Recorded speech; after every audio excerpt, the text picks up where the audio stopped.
संसार तुम्ही हो बाबा मेरे, तुझी से सब संबंध है। संसार तुम्ही हो बाबा मेरे, तुझी से सब संबंध है। तेरी याद में डूब कर पाया बेहद का परमानंद है। संसार तुम्ही हो बाबा मेरे, तुझी से सब संबंध है। संसार तुम्ही हो बाबा मेरे, तुझी से सब संबंध है।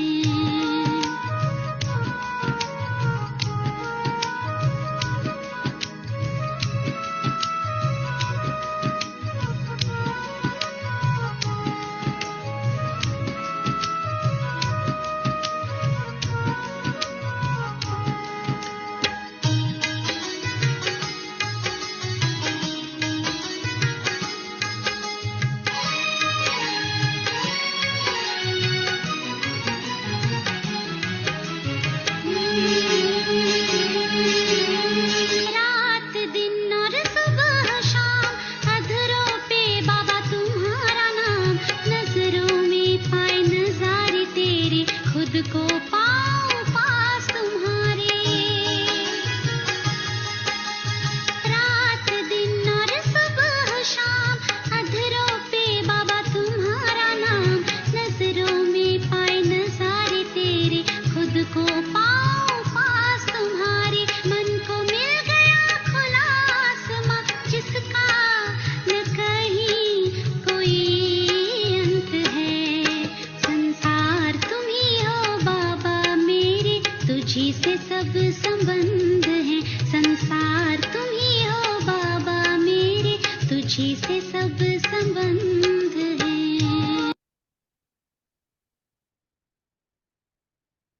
ओम शांति।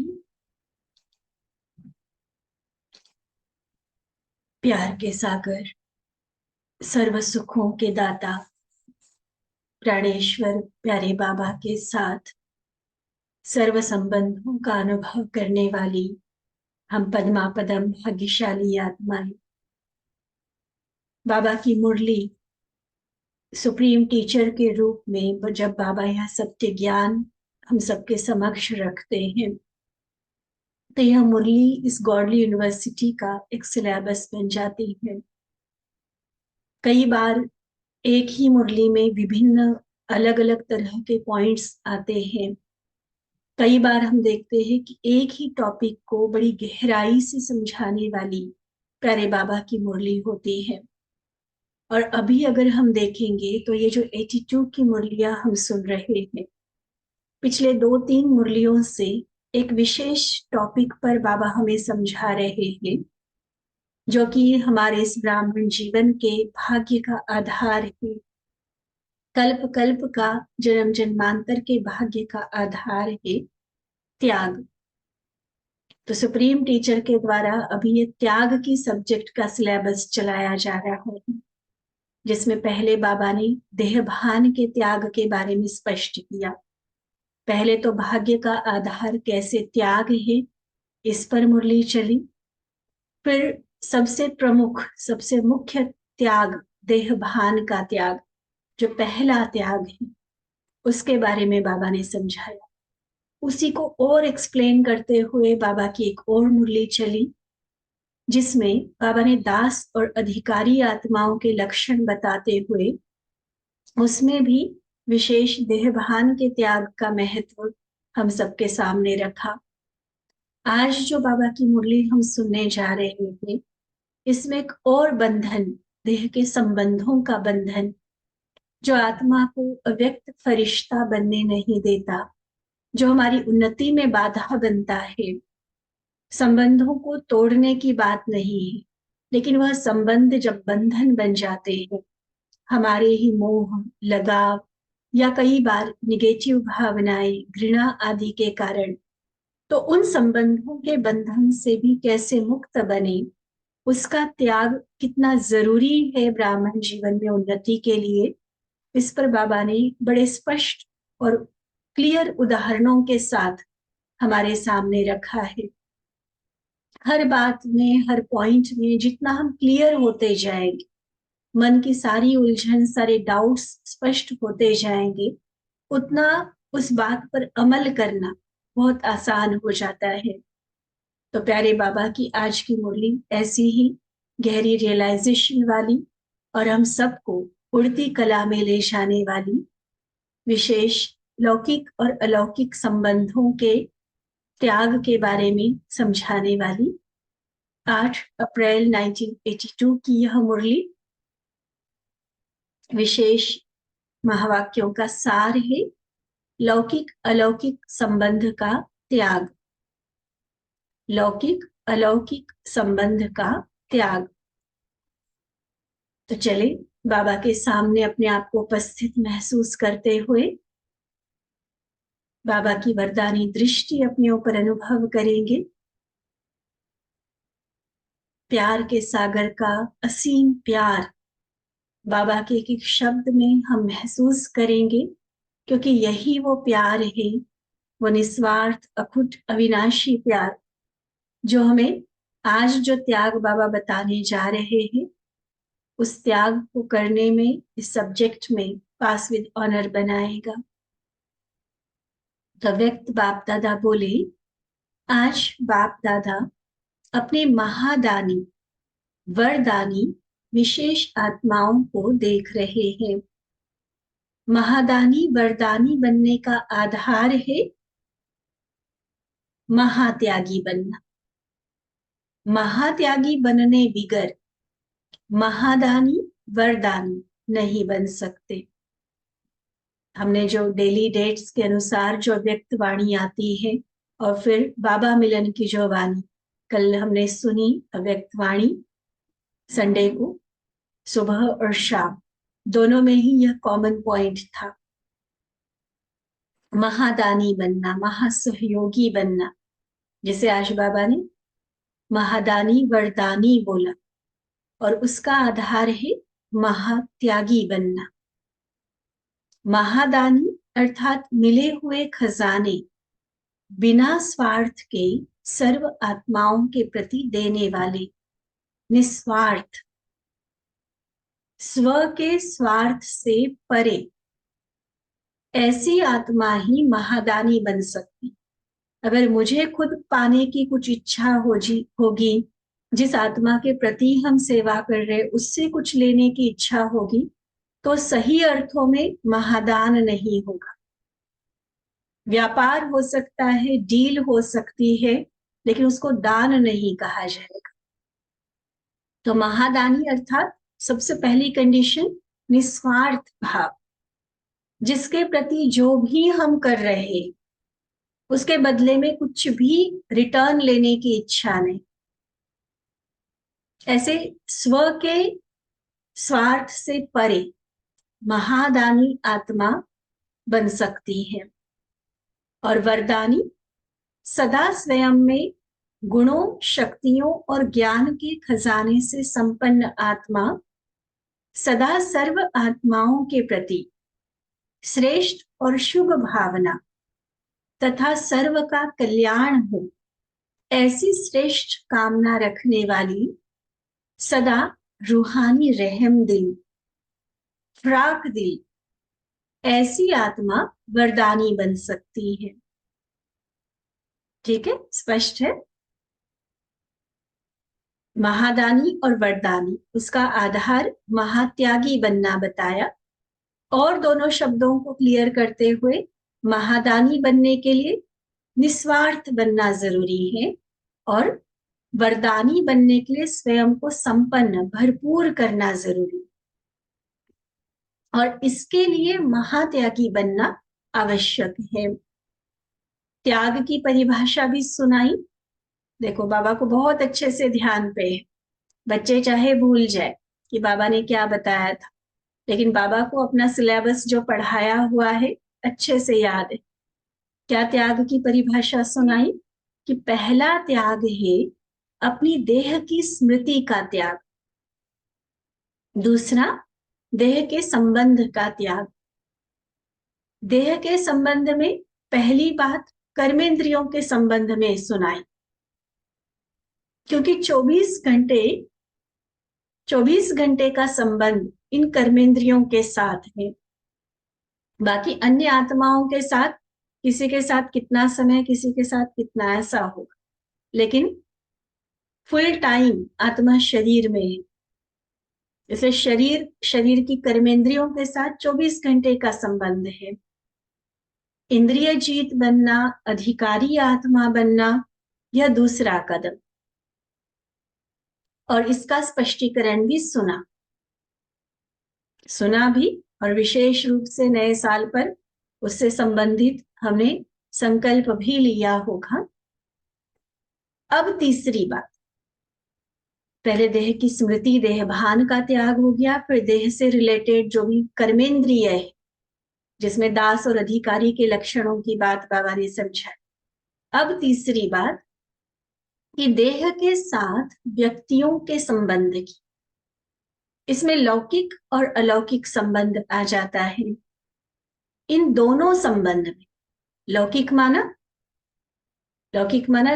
पहले से, ज्ञान में आने से पहले से ब्लड रिलेशन है, माता पिता, भाई बहन, पति पत्नी, बच्चे, तो वो लौकिक परिवार सा, तो लौकिक संबंध हो गया। और अलौकिक परिवार माना इस ब्राह्मण परिवार, चाहे मम्मा बाबा, दादी या बड़े भाई, सेंटर्स की निमित्त बहनें, आपस में जो भी भाई बहनें स्टूडेंट्स रूप में आते हैं, वो सारा अलौकिक संबंध हो गया। तो चाहे लौकिक संबंध है चाहे अलौकिक संबंध है, दोनों के बारे में, इन दोनों संबंध में महात्यागी अर्थात नष्टो मोहा की निशानी ध्यान से नोट भी करेंगे और समझेंगे भी। नष्टो मोहा की निशानी, न किसी में घृणा होगी और न किसी में लगाव व झुकाव होगा।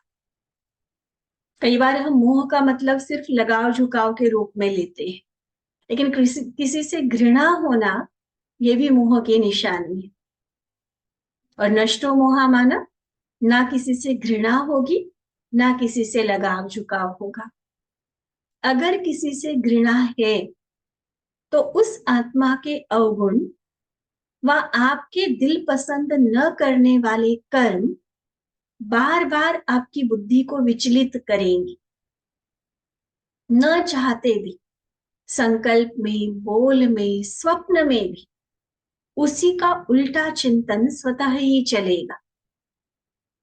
जैसे लगाव में होता है ना, लगाव में क्या होता है, उस व्यक्ति की हर बात अच्छी लगेगी और वही मन में चिंतन में चलती रहेगी।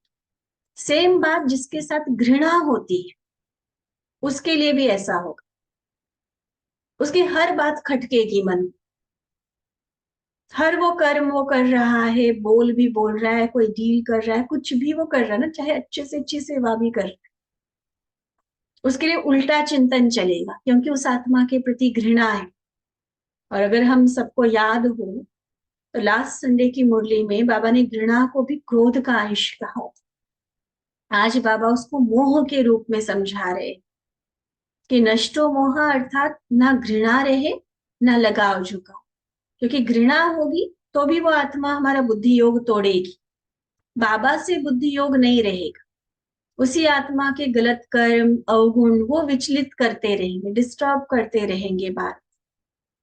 न चाहते भी संकल्प में, बोल में, स्वप्न में भी उसी का उल्टा चिंतन स्वतः चलेगा। याद बाबा को करेंगे और सामने आएगी वो आत्मा।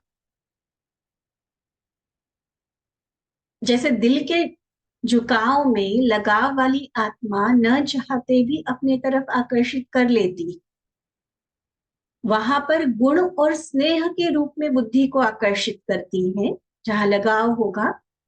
और घृणा वाली आत्मा स्वार्थ की पूर्ति न होने के कारण स्वार्थ बुद्धि को विचलित करता है। घृणा का उद्भव, वो घृणा उत्पन्न कहाँ से होती है? जैसे मान लो मैं किसी आत्मा के प्रति चाहती हूँ कि वो मेरा ऐसे सहयोग करे, वो इस तरह से चले, मान लो ज्ञान में चले, हमारी सहयोगी बने, सेंटर पर हम रहते हैं, आपस में एक दूसरे के प्रति भी रहता है, तो कोई ना कोई अपेक्षा है मेरी उसके प्रति, और वो अपेक्षा जब पूरी नहीं होती तो धीरे धीरे उस आत्मा के प्रति मेरे मन में घृणा पैदा हो जाती। तो मतलब बेसिक रीजन क्या हुआ घृणा का भी? कोई ना कोई स्वार्थ है, कोई ना कोई एक्सपेक्टेशन हमने रखा हुआ है कि वो ऐसा करे, वो ऐसा चले, वो ये कहे, वो ये बोले, और वो स्वार्थ जब पूरा नहीं होता है तो बुद्धि डिस्टर्ब हो जाती है। जब तक स्वार्थ पूरा नहीं होता तब तक उस आत्मा के साथ विरोधी संकल्प व कर्म का हिसाब समाप्त नहीं होता। जब तक स्वार्थ पूरा नहीं होता तब तक उस आत्मा के साथ, मतलब जब तक वो मेरे अनुसार नहीं चल रही है ना, तब तक वो घृणा और कर्मों का हिसाब किताब, निगेटिव वाला हिसाब, वो चलता रहे। तो क्या बताया बाबा ने? घृणा का बीज क्या हुआ? घृणा का बीज है स्वार्थ का रॉयल स्वरूप, चाहिए, इसको यह करना चाहिए, यह नहीं करना चाहिए, ये होना चाहिए। तो चाहिए की चाह उस आत्मा से व्यर्थ संबंध जोड़ देती है। घृणा वाली आत्मा के प्रति सदा व्यर्थ चिंतन होने के कारण परदर्शन चक्रधारी बन जाते हैं। क्या होता है? उल्टा चिंतन चल रहा है ना, तो उल्टे चिंतन को बाबा ने क्या कहा?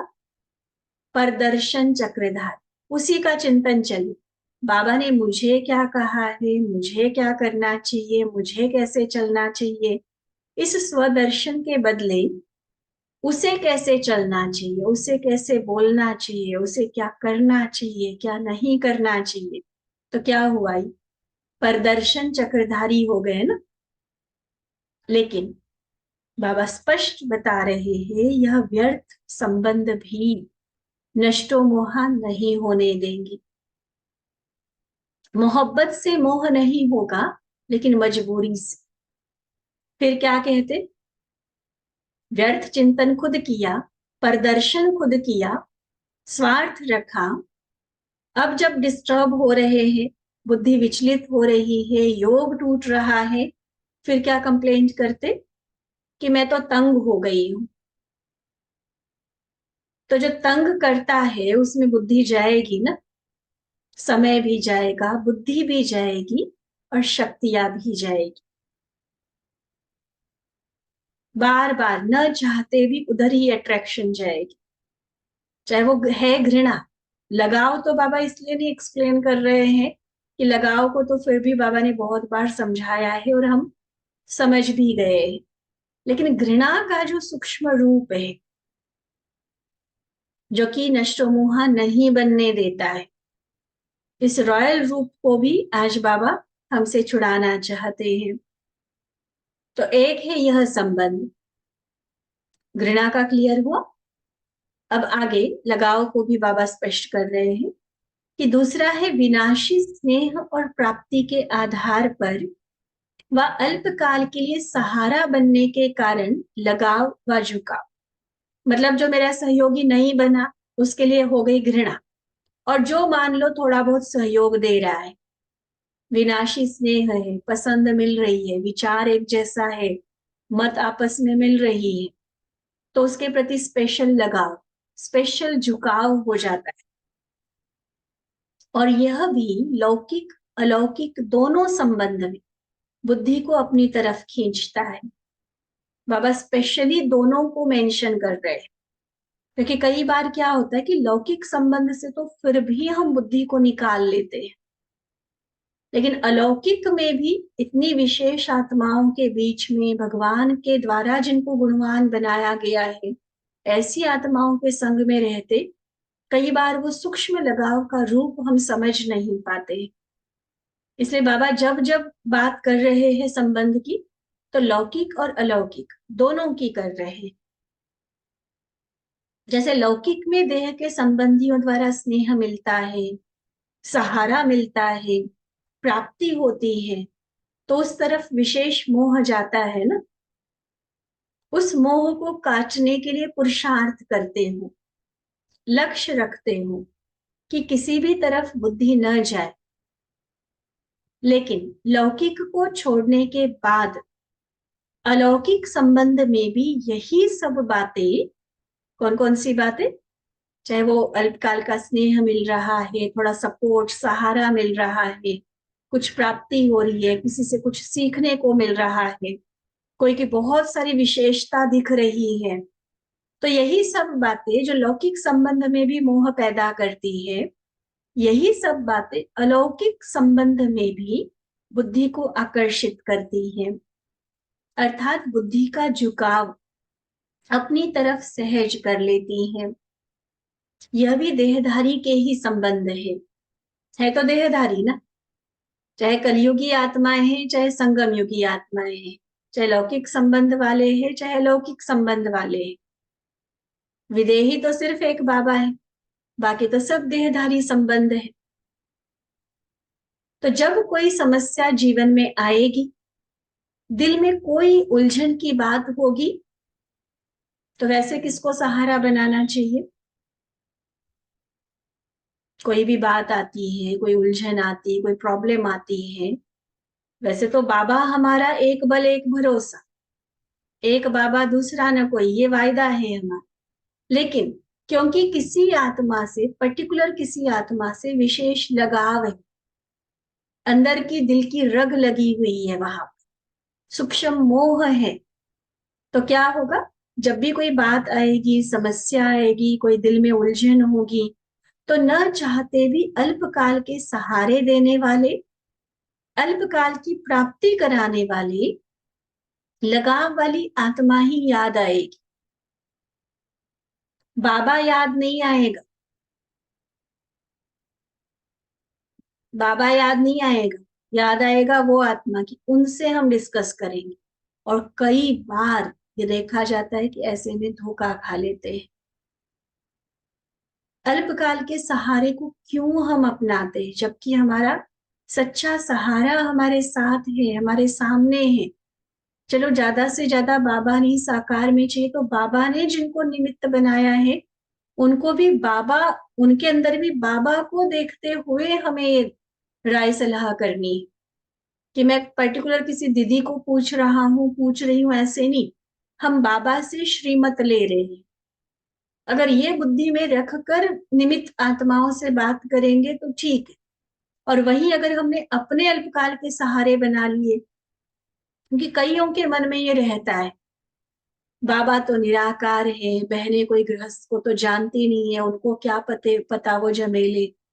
या कई सोचते हैं बहनें तो बहुत बिजी रहती है, उनको किस लिए इन बातों में करना, आपस में राय सलाह करते रहते हैं। अब क्या हाल होगा बताओ? डॉक्टर के पास आप गए, वेटिंग हॉल में बैठे बैठे एक दूसरे का परिचय हुआ, और फिर डॉक्टर से कंसल्ट करने के बदले, ट्रीटमेंट डॉक्टर से लेने के बदले पेशेंट अगर एक दूसरे से ट्रीटमेंट लेने लगे, तो उसका रिजल्ट क्या हो? सोच लेना। लगाव यही हाल करता है हमारा। बाबा बहुत स्पष्ट बता रहे हैं आज। बाबा याद नहीं आएगा, लगाव वाली जो आत्मा है उसकी तरफ बुद्धि जाएगी, उसमें सहारा ढूंढने की कोशिश करेंगे, और फिर वकालत भी अपनी करेंगे। ये तो बात कई बार बाबा ने बच्चों की चतुराई की सुनाई है ना। गलत करेंगे खुद, श्रीमत के अगेंस्ट जा रहे हैं, और फिर अपने राइट को, अपने रॉन्ग को राइट सिद्ध करेंगे, गलत को सही सिद्ध करेंगे। और उसके लिए क्या बताएंगे? ऐसी लगाव लगाने वाली आत्माएं अपने आप को बचाने के लिए, अपने को राइट सिद्ध करने के लिए क्या सोचती और बोलती है कि बाबा तो निराकार है ना, और ब्रह्मा बाबा भी आकार में है, साकार में कुछ तो चाहिए ना, है ना, सही बात है ना। अरे साकार में हमने दिल का हाल किसी को सुनाना है, दिल हल्का करना है, इतना मन पर बोझ है, किसको सुनाए। कोई समस्या का तुरंत हमें समाधान चाहिए, कैसे बताए। बाबा तो परम धाम बैठा है, ब्रह्मा बाबा व्यक्त वतन में बैठा है, साकार में कोई तो सहारा चाहिए ना। तो है तो सही बात ना, है सही बात। अब बाबा, बाबा से सुनो बाबा का रिस्पॉन्स क्या है। ये तो बच्चों ने बोला ना कि साकार में कोई चाहिए। बाबा क्या कह रहे हैं, वह यह भूल जाते हैं कि अगर एक बाप से सर्व प्राप्ति का संबंध, सर्व संबंधों का अनुभव और सदा सहारे दाते का अटल विश्वास है, निश्चय है, तो बाप दादा निराकार व आकार होते हुए भी स्नेह के बंधन में बंधे हुए हैं। कितना प्यारा, कितना शक्तिशाली बाबा का महावाक्य। दिल की गहराई में उतर जाना चाहिए, छप जाना चाहिए दिल पर। दोबारा धीरे धीरे पढ़ते हैं, नोट कर लेना अपने पास, और ऐसी जगह नोट करना जो बार बार हम उसको रिवाइज कर सके, रियलाइज कर सके। बाबा ने हमारे एक्सक्यूज को, हमारे बहाने को कट करते पूरी अथॉरिटी से बहुत सुंदर गारंटी दी है हमें। क्या कहा बाबा ने, अगर एक बाप से सर्व प्राप्ति का संबंध,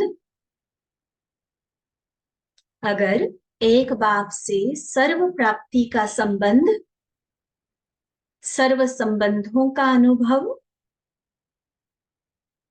सर्व संबंधों का अनुभव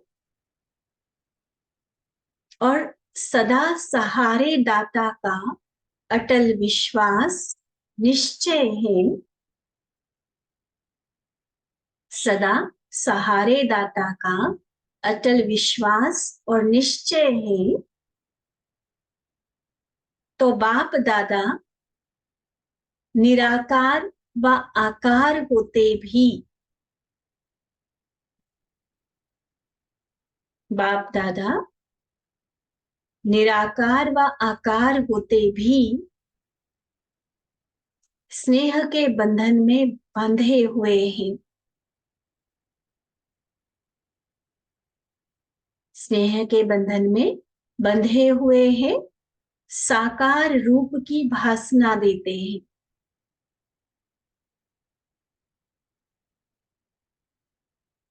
हमें ये कहने की जरूरत नहीं पड़ेगी कि बाबा निराकार है और साकार में कोई चाहिए।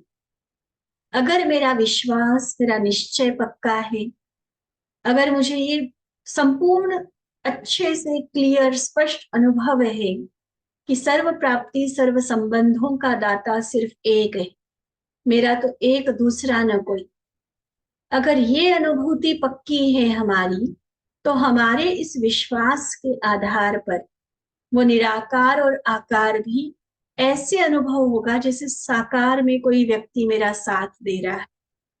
और ये महावाक्य बाबा के सिर्फ शब्द नहीं है, कई कई आत्माओं के ये रियल लाइफ का अनुभव है।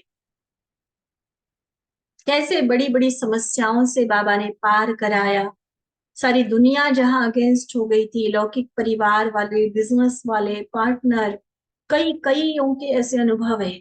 ज्ञानामृत इसीलिए पढ़ लिया कर।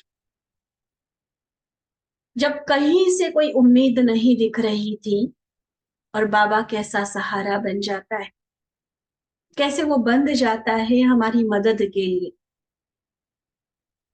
ऐसा तो कोई व्यक्ति भी नहीं कर सकता, क्योंकि आखिर सर्वशक्तिमान तो बाबा है ना। अगर वो साथ आ जाए तो फिर सारी दुनिया क्या करेगी, हमारा क्या बिगाड़ेगी।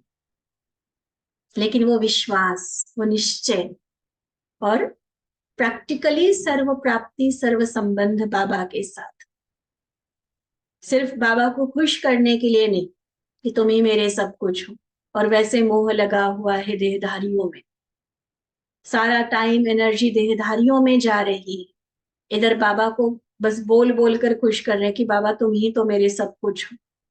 ऐसी चतुराई वाली आत्माओं को नहीं बाबा करेगा मदद, उनके लिए नहीं बंधा हुआ है। जिनका अटल विश्वास निश्चय है, तीन बातें बताई ना, सर्व प्राप्ति का संबंध, सर्व संबंधों का अनुभव, और मेरा तो एक सहारा, उस सहारे दाता पर अटल निश्चय, फिर बाबा बंधा हो। अगर अनुभव नहीं होता तो उसका कारण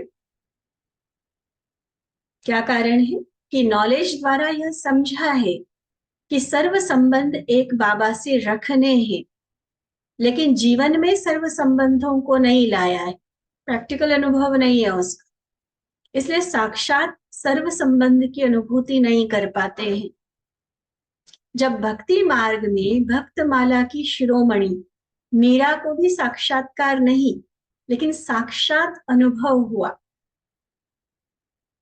साक्षात वो पति के रूप में मान रही थी ना, तो सिर्फ साक्षात्कार की बात थोड़ी थी मीरा के लिए, प्रैक्टिकल जीवन में उसने पति स्वीकार कर लिया था।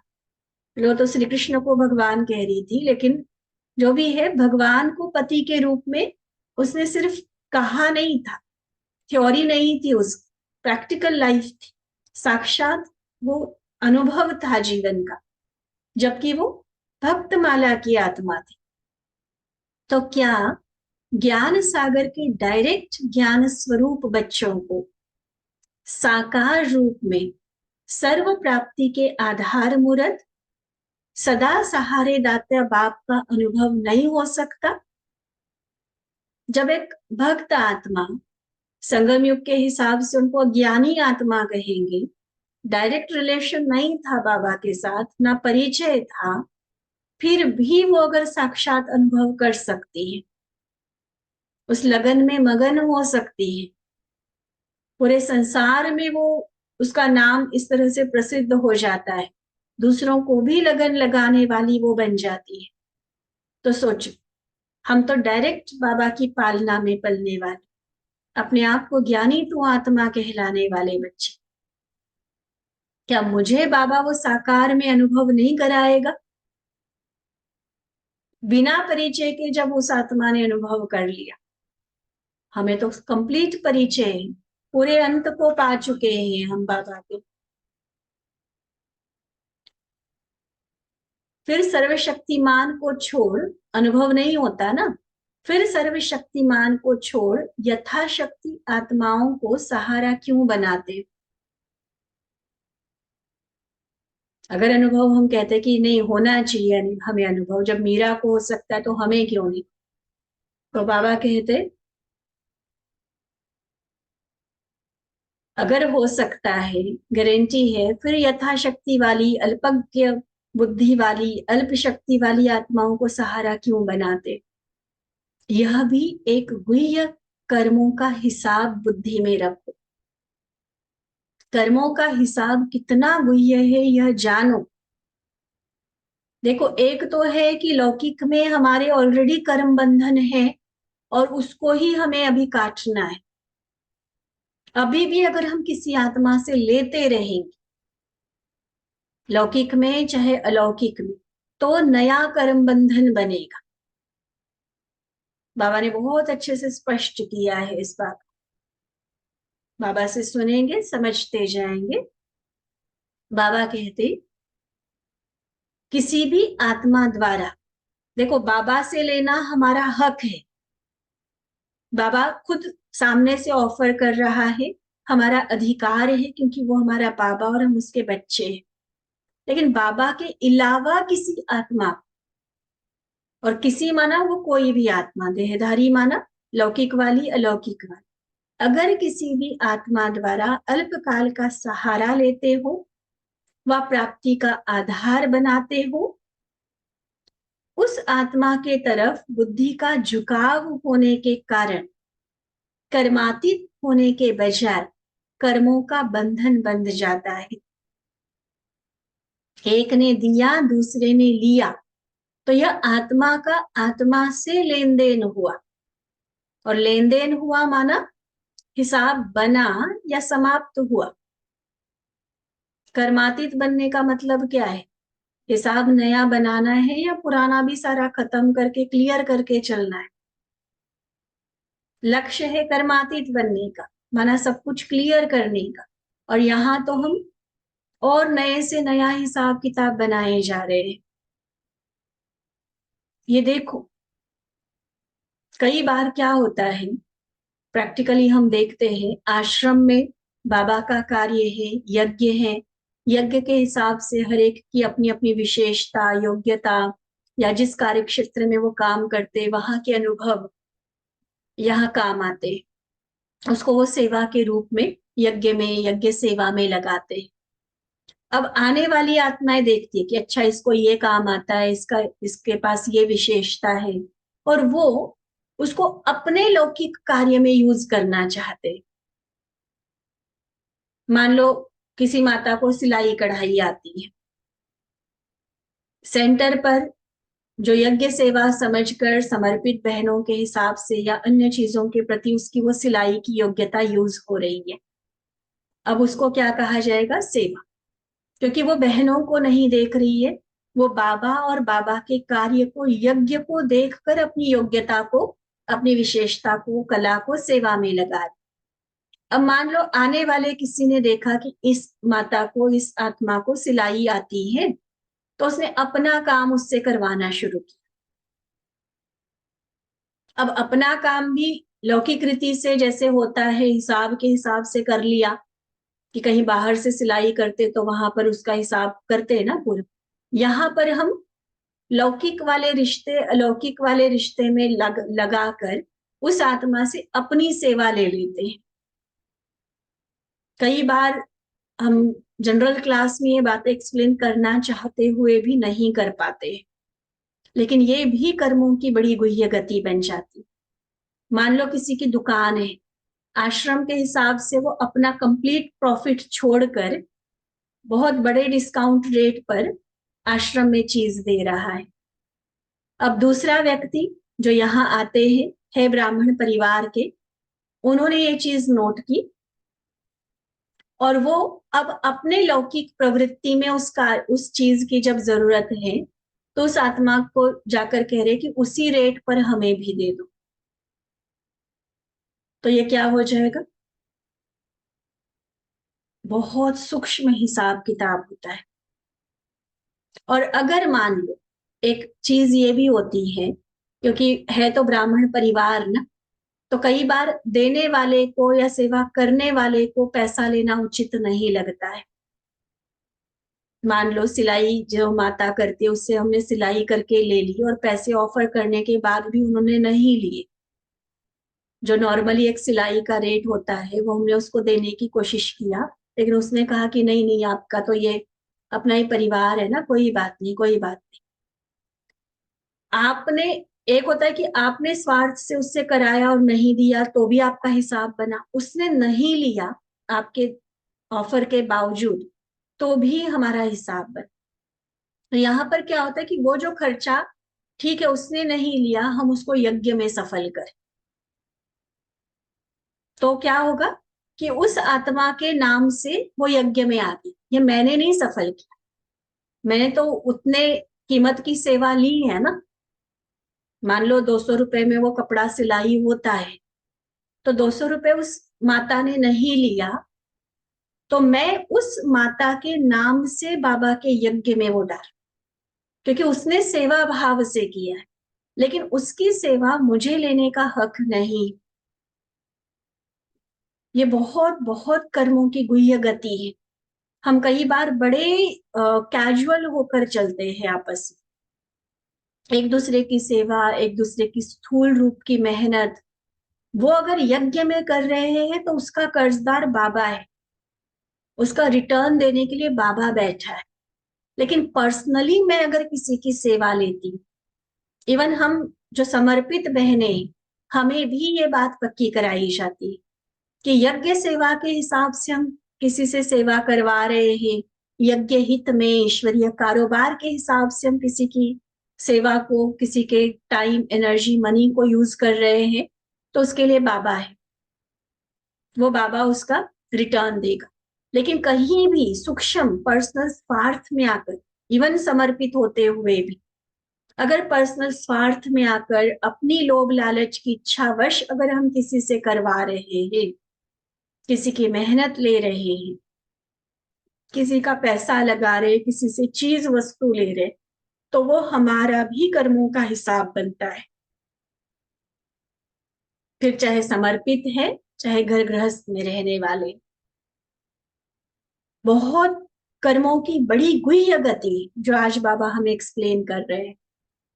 कहा तो हमें बनना है कर्मातीत, हर तरह की कर्मों के हिसाब किताब से मुक्त, कर्म के प्रभाव से मुक्त। और यहाँ हम एक दूसरे की विशेषता में फंसकर, एक दूसरे के लगाव में आकर, जब किसी से सहारा लेते, किसी से अल्पकाल की प्राप्ति लेने के निमित्त बनते हैं, तो आत्मा का आत्मा के साथ लेन देन का हिसाब। आपने कई बार ये बात तो क्लास में भी सुनी होगी, जो हम कहते हैं कि यज्ञ में कुछ भी देते हो ना, तो आप बाबा के यज्ञ में दे रहे हैं इस भाव से। पर्सनली मैं इस बहन को दे रहा हूँ, इस बहन को दे रही हूँ, ये भाव मन में नहीं आए। ठीक है, कुछ चीजें ऐसी होती है जो साइज के हिसाब से या जैसी रिक्वायरमेंट है वैसी करनी पड़ती है, तो भले नाम लेना पड़ता है, लेकिन अंदर की इतनी शुद्ध भावना हो ना कि ये बाबा के यज्ञ में हम कर रहे हैं। बाबा मेरा पालनहार, बाबा का दिया हुआ बाबा के अर्पण कर रहे हैं, तो फिर वो किसी आत्मा के साथ हमारा हिसाब किताब नहीं बनेगा। क्योंकि चाहे यज्ञ में समर्पित बहने हैं, है तो देहधारी ही ना, मैं पर्सनल नाम से नहीं कर सकती।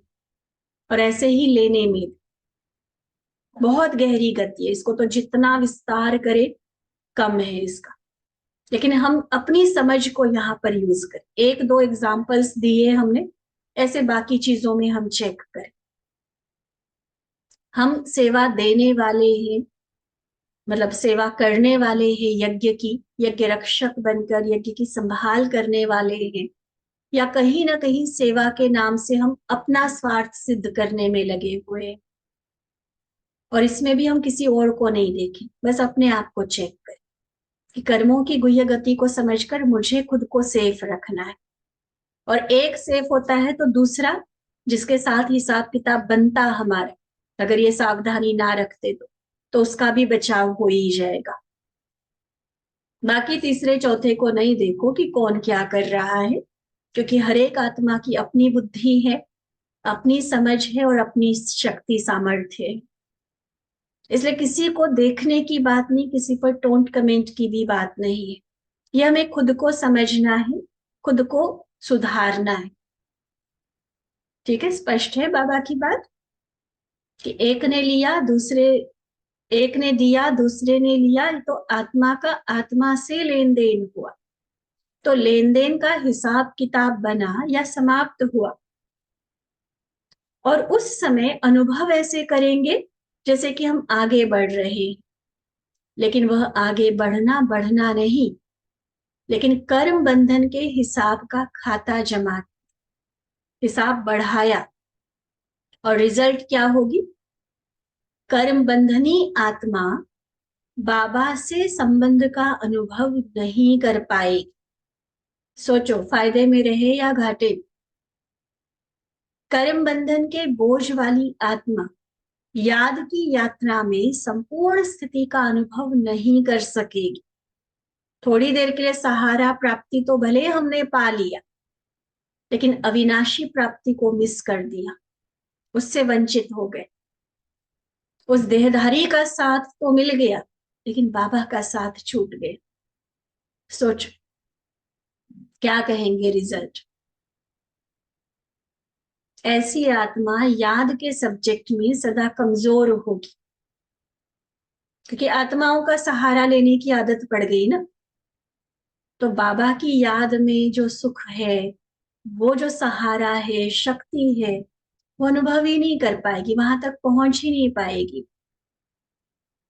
नॉलेज सुनने और सुनाने में भले होशियार सेंसिबल होंगे, लेकिन एसेंस फुल नहीं होगी। ज्ञान का सार जो जीवन में समाज है वो नहीं दिखाई देगा।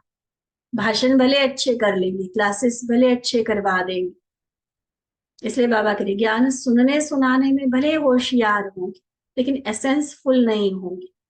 सर्विसेबल होंगी, बड़े बड़े सेवाएं करके दिखाएंगी, लेकिन विघ्न विनाशक नहीं होंगी, क्योंकि बल ही नहीं भरा ना आत्मा में। बल तो तब भरना था जब बाबा के साथ डायरेक्ट कनेक्शन होता। यहाँ तो दूसरे से मांग मांग कर जी रहे हैं, तो ऐसी आत्मा में कहाँ बल होगा। जहां से जन्म सिद्ध अधिकार के रूप में शक्तियां मिलनी थी वहां तो संबंध जोड़ा ही नहीं ना। वहां तो याद के सब्जेक्ट में कमजोर रहे, बाबा के सहारे का ही अनुभव नहीं किया, तो विघ्न विनाश करने की जो पावर होती है वो कहाँ से आएगी। भले सेवा की वृद्धि भी कर लेंगे लेकिन विधि पूर्वक वृद्धि नहीं होगी। जैसे कई जगह से सुनने में आता ना, ठंडे ठार चल रहे बस, ठीक है आ रहे क्लास में लेकिन ना धारणा है, ना जान है, ना उमंग है सेवाओं का, कुछ नया करे, तो इसको क्या कहा जाए। इसलिए ऐसी आत्माएं कर्म बंधन के बोझ कारण स्पीकर भले बन जाती है, लेक्चर भाषण देने वाले भले बन जाते, लेकिन स्पीड में नहीं चल पाते, अर्थात उड़ती कला की स्पीड का अनुभव नहीं कर पाते। तो यह भी दोनों प्रकार के देह के संबंध है, लौकिक अलौकिक दोनों प्रकार के देह के संबंध है, जो महात्यागी नहीं बनने देंगे। तो सिर्फ पहले इस देह के संबंध को चेक कर, किसी भी आत्मा से चाहे घृणा के संबंध में चाहे प्राप्ति व सहारे के संबंध से लगाव तो नहीं है, अर्थात बुद्धि का झुकाव तो नहीं है, न चाहते बुद्धि वहां जा रही, चाहे घृणा के कारण या लगाव के कारण। तो बाबा से तो कनेक्शन टूट रहा है ना, तो इसलिए सूक्ष्म चेकिंग बाबा करवा रहे। बार बार बुद्धि का जाना व झुकाव सिद्ध करता है कि बोझ है, बोझ वाली चीज झुकती है, तो ये भी कर्मों का बोझ बनता है। किसी आत्मा से पर्सनल हमने सेवा ली, माना ये कर्मों का बोझ बन गया, और इसीलिए बुद्धि का झुकाव न चाहते भी वहां ही होता है। समझा। अभी तो एक देह के संबंध की बात सुनाई, अभी आगे बाबा और इसको स्पष्ट करते जाएंगे, लेकिन बाबा को भी पता है उतना ही सुनाए जितना बच्चे हजम कर सके, जिसको प्रैक्टिकल में ला सके। तो अपने आप से पूछो कि देह के संबंध का त्याग किया व लौकिक से त्याग कर कहीं अलौकिक में तो नहीं जोड़ लिया, कि भाई लौकिक वालों से तो मुंह टूट गया। कईयों का ऐसा होता है ना कि कोई भी ज्ञान में नहीं चलता, अकेला चल रहा होता है, अकेली चल रही होती है, तो उधर तो इतना मोह नहीं रहता है, बड़े वहां से न्यारे प्यारे चलते, बस निभाने वाली बात। लेकिन अलौकिक परिवार इतना प्यारा लगने लगता है। प्यार होना है भी नेचुरल, होना भी चाहिए, लेकिन वो प्यार कब बदलकर किसी किसी पर्टिकुलर आत्मा में झुकाव लगाव का कारण बन जाता है, इसको चेक नहीं कर पाते। इसलिए बाबा आज सावधान कर रहे हैं कि कर्मातीत बनने वाली आत्माएं इस कर्म के बंधन का भी त्याग करो। तो ब्राह्मणों के लिए इस संबंध का त्याग ही त्याग है। तो समझा त्याग की परिभाषा क्या है। अभी और आगे सुनाएंगे, पूरा बाबा ने सिलेबस चला दिया है, आगे और सुनाएंगे। यह त्याग का सप्ताह कोर्स चल रहा है। ज्ञान का तो कर लिया हम सब ने, कराने वाले भी बन गए कई। ये त्याग का सप्ताह कोर्स, तो आज का पाठ पक्का हुआ। ब्राह्मणों की विशेषता ही है महात्यागी, त्याग के बिना भाग्य पा नहीं सकते। बाकी ऐसे तो नहीं समझते कि ब्रह्मा कुमार कुमारी हो गए तो त्याग हो गया। नहीं, शुद्र जीवन का त्याग भले किया, लेकिन अब बाबा सूक्ष्म त्याग की बात कर रहे हैं। ब्रह्मा कुमार ब्रह्मा कुमारी के लिए त्याग की परिभाषा भी बड़ी गुह्य हो जाती है, जो बाबा इन मुरलियों में हमें समझा रहे हैं। तो भारी नहीं होना, अपने ऊपर डाउट नहीं करना, कर पाएंगे या नहीं। नहीं, बाबा कह रहा है हम करके दिखाए, बस हम बने की बने। अरे बाबा जब है सर्व साथी, सर्व संबंधी, सर्व सहारे दाता, तो हीरा मिलने के बाद मिट्टी का गोला छोड़ना कौन सी बड़ी बात है। मुश्किल तो लगना ही नहीं चाहिए। सिर्फ अटेंशन, सावधानी थोड़ा सा रख, वो जरूरी है। समझा? अच्छा, ऐसे सदा निस्वार्थ, सर्व कल्याणकारी, सर्व प्राप्तियों को सेवा में लगाए जमा करने वाले, सदा दाता के बच्चे, देने वाले, लेने के अल्पकाल की प्राप्ति से निष्कामी, सदा सर्व प्रति शुभ भावना, कल्याण की कामना रखने वाले, महादानी, वरदानी, श्रेष्ठ आत्माओं को बाप दादा का याद प्यार और नमस्ते। हम रूहानी बच्चों की रूहानी बाप दादा को दिल व जान, सिक व प्रेम से नमस्ते, नमस्ते, नमस्ते जी। आगे बाबा की टीचर्स और पार्टियों के साथ मुलाकात भी है, उसको हम नेक्स्ट क्लास में लेंगे। ठीक है? बाकी बाबा की आज की गारंटी जो स्पेशल लिखवाई है वो याद रखेंगे, बहुत गहराई में जाकर, खास अमृत वेले इस बात का अनुभव कर। रात को पहले से ही लक्ष्य लेकर सो जाओ कि जब सर्व गुणों का सागर, सर्व सहारे दाता, सर्व प्राप्ति दाता, उस बाप के साथ मेरे सर्व संबंध है, तो आकार निराकार होते भी मेरे लिए वो साकार में मदद देने के लिए भी बंधा हुआ है। मीरा का एग्जाम्पल बाबा ने दिया। अब हम तो ज्ञानी तो आत्मा है, हमें तो संपूर्ण और सर्व संबंधों के अनुभव साक्षात होना गारंटी है।